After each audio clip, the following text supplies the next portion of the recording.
Ayan, meron tayo dito ngayong power supply. Bale, kinahoy na natin yung inductor dito, no? Ayan. Ngayon, ang titirahin na naman natin ay itong transformer. Ayan. Mukhang maganda yung ano niya. Bale, ito pala ay power supply sa LCD na monitor. Medyo madumi nga lang gawa nung naka-imbak. So, nakatago ito pala doon sa ating mga box. So, marami rin siyang pyesa, no? So, itatry natin tong yung booster natin at 5 volts gagawing 300 to 400, no? So, ganyan ano. So, bali, ito ay ang primary. Dito yung secondary, no? So, mamarkahan natin yung ano niya ngayon. So, ito daw yung primary niya.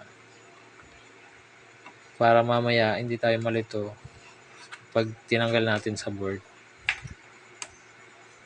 Kasi, ano to, pagpaparisin natin yung iba niyang coil. Halimbawa, ito, malamang ano siya eh. So, kailangan natin i-tester.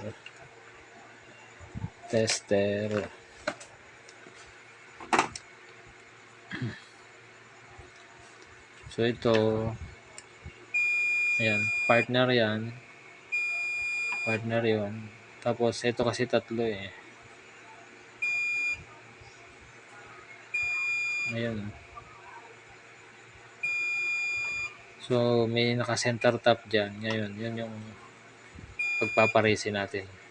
Malalaman lang natin yan pag binaklas natin yan sa board. So, baklasin natin. No? Ito na, no, na-desolder na natin. Primary daw to. So, ito yung pares. Tapos, ito yung dalawa din. Feedback yun. Ngayon, dito sa secondary, wala.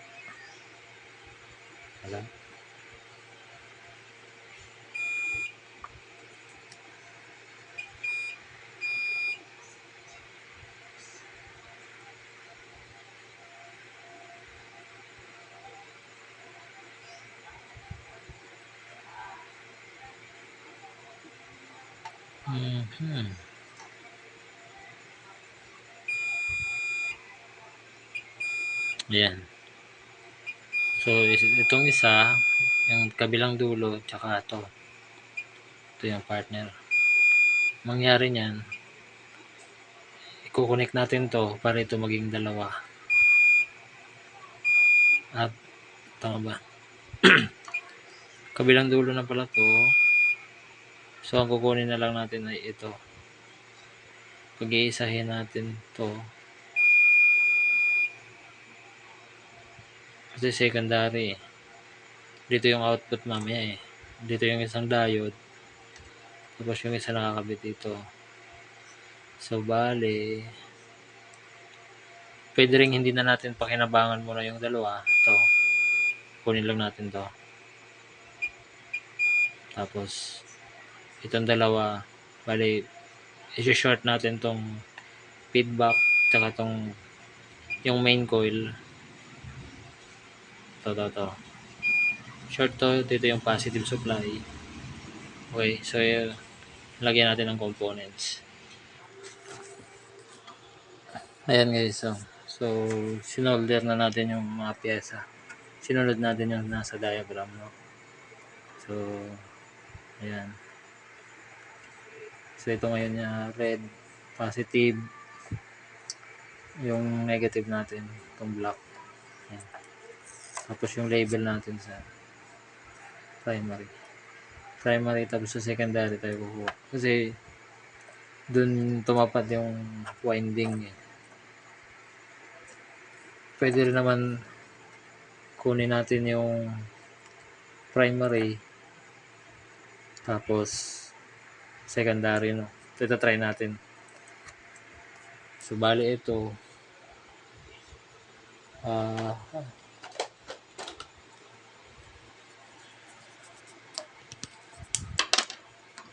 Ang kinuha natin dito ay primary in, secondary out. Ito yung first try natin. So, susupplyan natin, then itetest natin.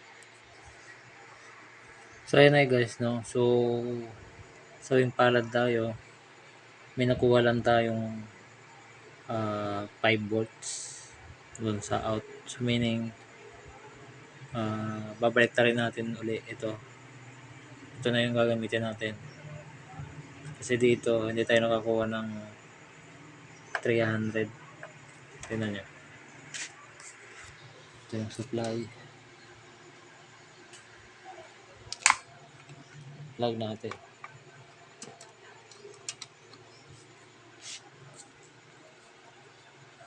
Yung output niya,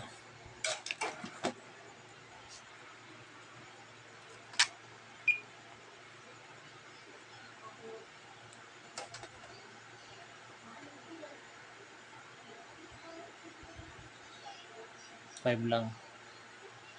Yan. So, babalik na rin natin dun sa isang coil. Okay. So, ayan, binaliktad natin dito na sa gitna. Pero, bigo pa rin tayo makakuha ng 400. Yan. 4 volts pa rin.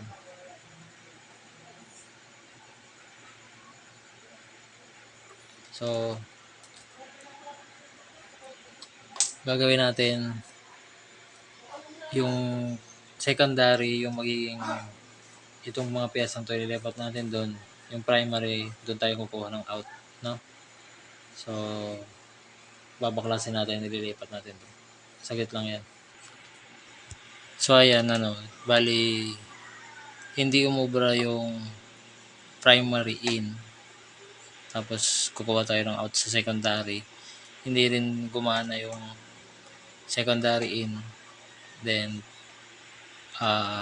primary out. Hindi siya gumana, no? So, doon sa ginawa nating circuit, dalawa yun eh. So, ngayon, minodify natin siya ito. Ngayon, may nakuha na tayong 300. Ito na charge na to eh. Anyways, 300 yan. Hindi pala 300. Kanina nag 150 eh.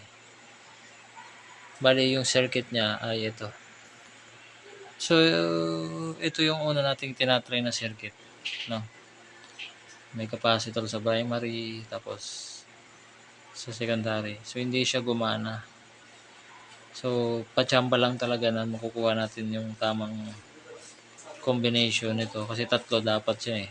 Tatlong pares. Pero nung tinry natin itong isa, na gawing 4 na terminal lang. So, bali, i-combine natin yung dalawa. Ito na nga siya ngayon. Ito, pinagdugtong natin. So, bali, ito na lang yung kanya. Tapos, sa kabila naman, hindi pa nga natin pinakinabangan itong feedback eh. Pero may charge na yun.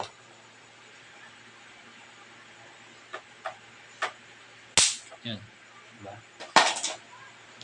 Diba? Kasi, no? So, testing natin. Yan, no? 5 volts. Yan, 5 volts lang yan. Charger. Pero yung out niya, tagalan natin. Yan. Tester. Tayo natin yung tester. Yan. Tester. Yan, 150. 155. Pero kung makukuha natin yung tamang circuit nito, yung windings talaga niya, kung alin yung primary, alin yung sumunod, makakakuha tayo ng 400. Pero sa ngayon, maximum ata na makukuha natin 200 lang. Yan natin. Partida pa yan guys, cold solder pa to, hindi pa yan magandang kakakahinang. Pero magto 200 na. Charging pa siya. So papalo ng 200? I-off natin kasi iinit to ng sobra. Pero nakita na natin or na-demonstrate ko na pwede na gamit yung ating diagram.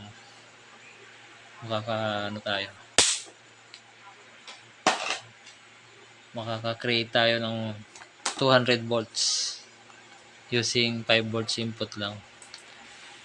No? So, pachamba lang talaga na makuha mo yung tamang winding dito sa diagram. So, kaya may dalawang klase tayo ng diagram para in case yung isa pumalya, itong isa naman yung gagamitin natin. No? So, ito yung pumalya ngayon. Ito yung gumana. So, maximum 200. Tinigil lang natin kasi iinit talaga eh. Pero nakita nyo naman yung spark. So, ganun lang siya kadali. May backlight tester ka na. Okay.